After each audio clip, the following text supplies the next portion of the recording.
কি মাল যাচ্ছে গো আজকে বাজারে, মালের গাদি। সুরজির কাছে ফোন লাগাতে হবে, দেখি সুরজ কোনে। সুরজির কাছে ফোন লাগছে না। এই সুরজির মালই তো আসতেছে এইদিক। সুরজির মাল আসতেছে, সুরজির মালটা হেভি।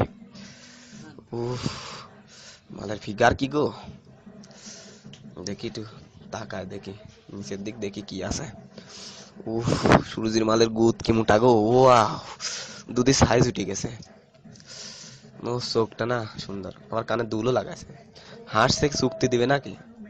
দেখে যাই একটু ভাবসাব নি, দেখি কি কয়। এই যে হ্যালো, আমি সুরজির বন্ধু রনি। ও, ভাবনাছে, সমস্যা নাই, দেখি একটু কিছু করা যায় না, বুদ্ধি টুদ্ধি। কি করি কি করি। ও মাল তাকাচ্ছে, এটা চোখ মারি, দেখি কি কয়। এই মাল গালি দিচ্ছে।